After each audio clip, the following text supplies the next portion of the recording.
నిన్న జరిగిన double header డేలో చూసుకుంటే ఫస్ట్ మ్యాచ్ డీసీకి ఫేవర్గా వెళ్ళినప్పటికీ రెండో మ్యాచ్లో మాత్రం థ్రిల్ కనిపించింది. Mainly Rajasthan Royals team last ఓవర్లో 11 పరుగుల టార్గెట్ని డిఫెండ్ చేసుకుని 6 పరుగుల తేడాతో ఒక థ్రిల్లింగ్ విక్టరీ కొట్టారు. వేరేస్ ఆఫ్టర్నూన్ గేమ్ చూసుకుంటే చాలా వరకు ఢిల్లీ డామినేషన్ అని చెప్పుకోవాలి. వాళ్ళు ముందు బౌలింగ్లో ఎదరగొట్టారు అండ్ దెన్ బ్యాటింగ్ చూసుకుంటే ఎట్ అగైన్ సమీర్ రిజ్వీ ఒక మైండ్ బ్లోయింగ్ ఇన్నింగ్స్తో ఢిల్లీ టీంని గెలిపించాడు.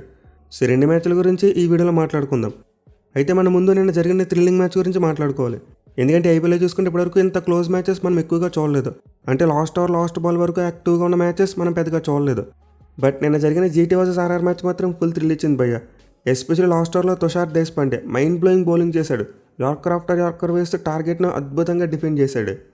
సో ఈ మ్యాచ్ అయితే అనుకున్నట్టే ఒక హై స్కోరింగ్ గేమ్. రెండు జట్లు కూడా 200 కంటే ఎక్కువ రన్స్ కొట్టారు. In fact Rajasthan Royals team proper ప్లానింగ్తో వచ్చి దాన్ని అద్భుతంగా ఎగ్జిక్యూట్ చేశారని చెప్పుకోవాలి. అయితే జీటీ టీంకి చూసుకుంటే బిగ్గెస్ట్ నెగిటివ్ పాయింట్ వాళ్ళ రెగ్యులర్ కెప్టెన్ శుభ్మన్ గిల్ ఈ మ్యాచ్కి అందుబాటులో లేడు. అతనికైతే నెక్స్ట్ స్పాజం మళ్ళీ తిరిగి వచ్చిందంట. దీంతో ఈ మ్యాచ్లో అతనికి రెస్ట్ ఇచ్చారు. సో గుజరాత్ టీం అయితే ఈ సీజన్లో తమ ఫస్ట్ హోమ్ మ్యాచ్లో రషీద్ ఖాన్ క్యాప్టెన్సీలో బరిలో దిగింది. అండ్ వాళ్ళైతే టాస్ ఓడిపోయారు. రాజస్థాన్ టీం టాస్ గెలిచి ముందుగా బ్యాటింగ్ తీసుకున్నారు. సో అయితే ఒక ట్రెండ్ బ్రేకింగ్ కాల్ అని చెప్పుకోవచ్చు. అంటే ఇంత ముందు జరిగిన 10 మ్యాచ్లో చూసుకుంటే టాస్ గెలిచిన క్యాప్టెన్ ముందుగా ఫీల్డింగ్గా తీసుకున్నారు. బట్ ఈ మ్యాచ్లో రియాన్ పరాగ్ దాన్ని మార్చేశాడు, బ్యాటింగ్ తీసుకున్నాడు. ఎందుకంటే ఈ గ్రౌండ్లో రీసెంట్ రికార్డ్ చూసుకుంటే ఫస్ట్ బ్యాటింగ్ చేసిన టీంకి ఎక్కువ అడ్వాంటేజ్ ఉంది. మనం ప్రీవ్యూలో కూడా మాట్లాడుకున్నాం. సో స్టాట్స్ని బేస్ చేసుకుని రియాన్ పరాగ్ ముందు బ్యాటింగ్ తీసుకున్నాడు. వేరే రషీద్ ఖాన్ మాకు కావాల్సింది వచ్చింది ముందు ఫీల్డింగ్గా చేద్దాం అనుకోమని చెప్పాడు. ఇక టీంలో చేంజెస్ చూసుకుంటే జీటీ టీంకి గిల్ ప్లేస్లో కుమార్ కుషాగ్రా వచ్చాడు. వేరే రాజస్థాన్ టీం చూసుకుంటే ఒక టాక్టికల్ మూవ్ చేశారు. బ్రిజేష్ శర్మని పక్కన పెట్టి తుషార్ దేశ్పాండేని తీసుకొచ్చారు. అండ్ ఈ మూవ్ వాళ్ళకి అద్భుతంగా వర్కౌట్ అయిందని చెప్పుకోవచ్చు. సో టాస్ గెలిచి ముందుగా బ్యాటింగ్ తీసుకున్నారు అండ్ వాళ్ళకి స్టార్ట్ ఎదిరిపోయింది. వాళ్ళ ఓపెనర్స్ వైభవ్ సూర్యవంశీ మరి యశస్వి జైస్వాల్ వీళ్ళిద్దరైతే జీటీ పేస్ బౌలర్స్ని ఉతికారేశారు. పర్టికులర్గా సిరాజ్ని టార్గెట్ చేసి కొట్టడం చూసాం. కంప్లీట్లీ ఆఫ్ కలర్గా కనిపించాడు సిరాజ్. ఆ లైన్ అండ్ అతను ఎక్కడ కూడా కన్సిస్టెంట్గా వేయలేకపోయాడు. సో దీంతో రాజస్థాన్ టీంకి పవర్ ప్లేలో చాలా మంచి స్టార్ట్ వచ్చింది. వికెట్ ఏమీ కోల్పోకుండా 69 పరుగులు చేశారు.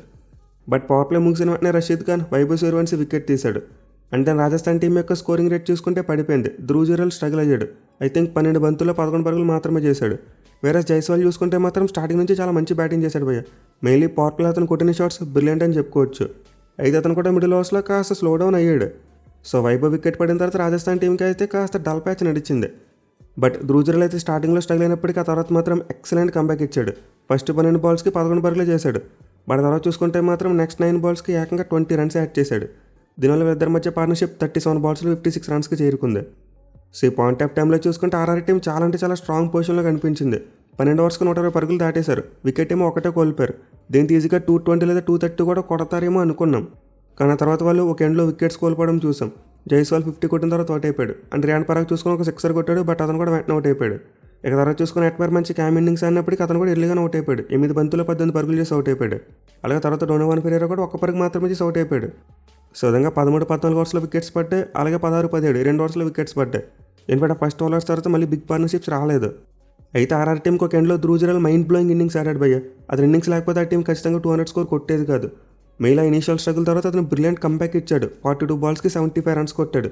అది కూడా అతని ఇన్నింగ్స్లో చూసుకుంటే 5 సిక్సర్లతో పాటు 5 4లు ఉన్నాయి. సో జురేల్ 1 డౌన్ ఆడించాలని టాక్టిక్ అయితే ఆర్ఆర్ టీంకి చాలా బాగా వర్కౌట్ అయింది. ఫస్ట్ మ్యాచ్లోనే మంచిగానే బ్యాటింగ్ చేశాడు. అండ్ ఈ మ్యాచ్లో చూసుకుంటే ఒక మ్యాచ్ వినింగ్ నాక్ ఆడాడు. ఎస్పెషల్లీ డెత్ ఓవర్స్లో అతను ఫినిషింగ్ టచ్ని చాలా మెచ్చుకోవాలి.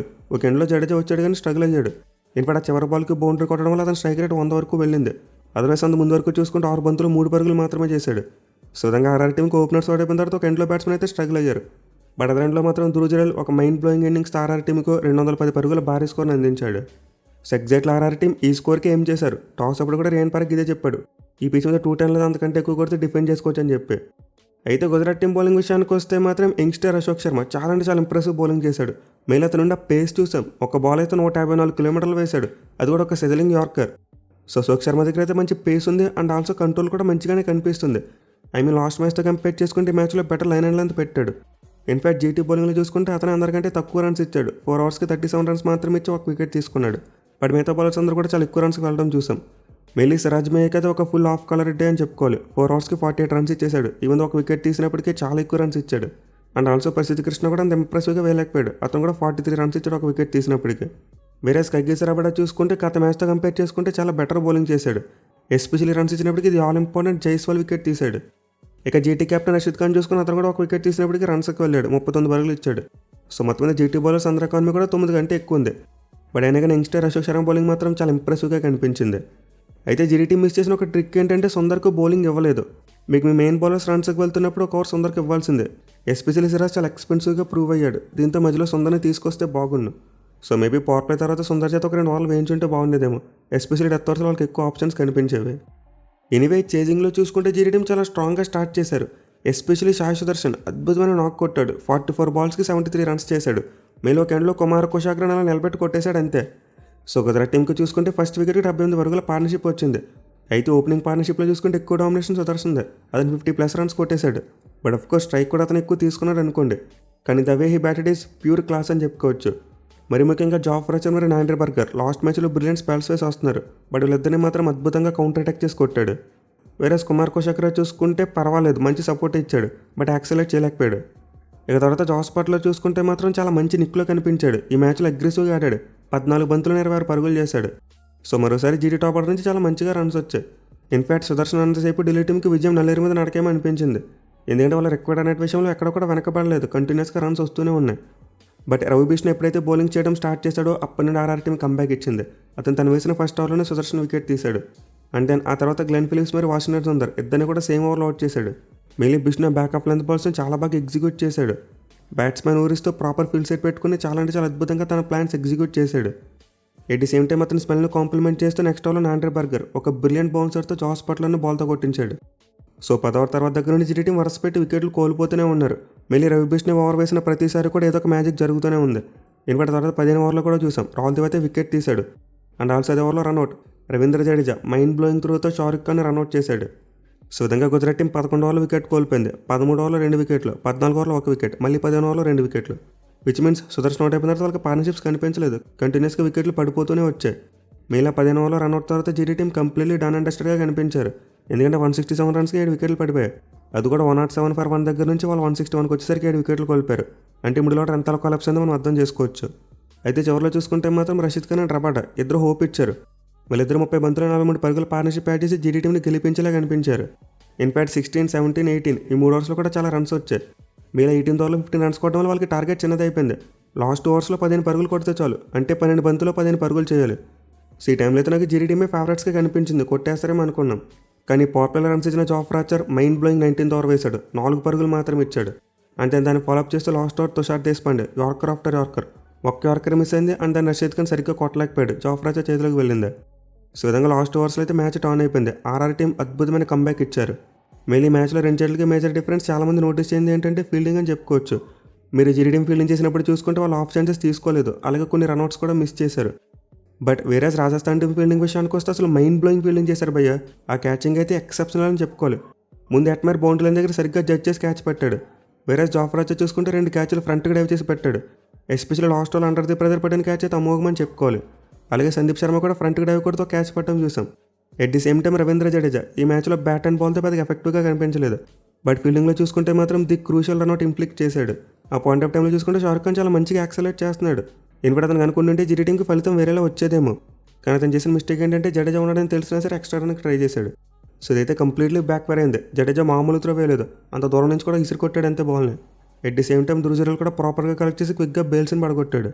సో నేను అయితే ఈ మ్యాచ్లో 2 జట్లకి మేజర్ డిఫరెన్స్ ఫీల్డింగ్ అనే చెప్తా. మెయిన్లీ రాజస్థాన్ టీం క్యాచింగ్ అయితే మైండ్ బ్లోయింగ్. ఈ గ్రౌండ్లో ఫ్లడ్ లైట్స్ రింగ్ ఆఫ్ ఫైర్గా ఉంటాయి. అంటే రూఫ్ మీద చాలా కిందకు ఉంటాయి. ఇన్ఫాక్ట్ చాలాసార్లు క్యాచెస్ డ్రాప్ చేసినప్పుడు దీన్ని రీజన్గా చెప్పుకుంటారు. బట్ ఈ మ్యాచ్లో రాజస్థాన్ టీం యొక్క క్యాచింగ్ మాత్రం మైండ్ బ్లోయింగ్. సో ఆర్ఆర్ టీంకి బౌలింగ్ కాస్త డిట్ అయినప్పటికీ ఫీల్డింగ్తో వాళ్ళు మ్యాచ్ గెలిచేశారు. బట్ అఫ్కోర్స్ మనం డెఫినెట్లీ రవి బిష్ణుకి చాలా అంటే చాలా క్రెడిట్ ఇవ్వాలి. అతని వల్ల కొలాప్స్ ట్రిగ్గర్ అయింది. 4 ఓవర్స్లో 41 రన్స్ ఇచ్చి 4 వికెట్స్ తీసుకున్నాడు. ఇన్ఫాక్ట్ అతనికి player of the match award కూడా దక్కింది.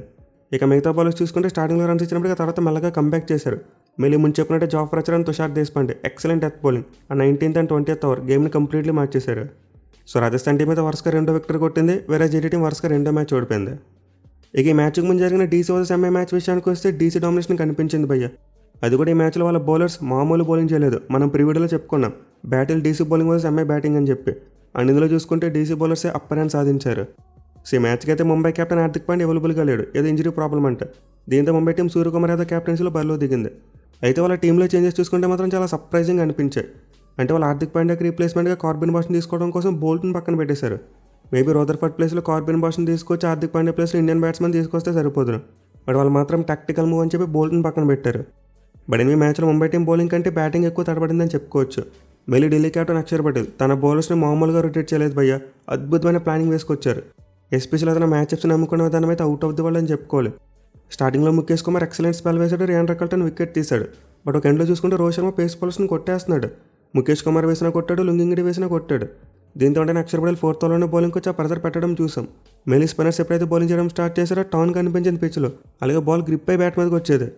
సో డెఫినెట్లీ మ్యాచ్ కోసం అయితే ఢిల్లీ క్యాపిటల్స్ వాళ్ళు పిచ్ మార్చేశారు. మనం ప్రీవిడీలో ఒక పాయింట్ చెప్పుకున్నాం, డీసీ టీంకి వాళ్ళ బౌలింగ్ బాగుంది కాబట్టి వాళ్ళు పిచ్ని ఏమైనా మార్చేసే అవకాశం ఉంటుందని చెప్పి, అండ్ ఎగ్జాక్ట్లీ అదే చేశారు. ఈ మ్యాచ్కి యూస్ చేసిన పిచ్ డెఫినెట్లీ ఒక స్లో వికెట్ అని చెప్పుకోవచ్చు. సో ఢిల్లీ టీంకి స్టార్టింగ్లో ముఖేష్ కుమార్ 2 వికెట్లు తీసిపెట్టాడు. మళ్ళీ తిలక్ వర్మని 1 డౌన్లో పంపడం కంప్లీట్లీ బ్యాక్ ఫైర్ అయింది. అయితే తర్వాత రోహిత్ శర్మ మరియు సూర్యకుమార్ అయితే మెల్లగా కన్సాలిడేట్ చేసి కంబ్యాక్ ఇచ్చే ప్రయత్నం చేశారు. మళ్ళీ వాళ్ళిద్దరి మధ్య 3 వికెట్కి 53 పరుగుల పార్ట్నర్షిప్ వచ్చింది. బట్ అఫ్కోర్స్ ఈ పార్ట్నర్షిప్ అంత క్విక్ టైంలో రాలేదు. కానీ వాళ్ళిద్దరైతే పిచ్తో పాటు డీసీ బౌలర్స్కి రెస్పెక్ట్ ఇస్తూ బ్యాటింగ్ చేశారు. But anyway Delhi captain Axar Patel ఎక్కడ కూడా ప్రెజర్ తగ్గకుండా చూసుకున్నాడు. మళ్ళీ రోహిత్ శర్మకి అగెనిస్ట్గా తనకున్న మంచి రికార్డుని కంటిన్యూ చేస్తూ మరోసారి హిట్ మ్యాన్ అవుట్ చేశాడు. సో ఇక్కడైతే చాలా క్రూషియల్ టైంలో వచ్చిందని చెప్పుకోవచ్చు. ఎందుకంటే సూర్య మరి రోజు క్రీజ్లో సెట్ యాక్సలెట్ చేసేందుకు సిద్ధంగా ఉన్నారు. బట్ సరిగ్గా లాంటి టైంలో అక్షర్ పటేల్ ఒక ఎక్సలెంట్ బ్రేక్ త్రూ అందించాడు.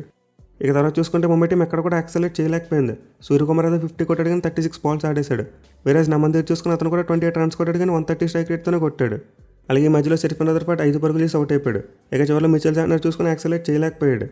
సో మొత్తం ముంబై బ్యాటింగ్ అయితే ఈ మ్యాచ్లో చాలా స్ట్రగుల్ అయ్యింది.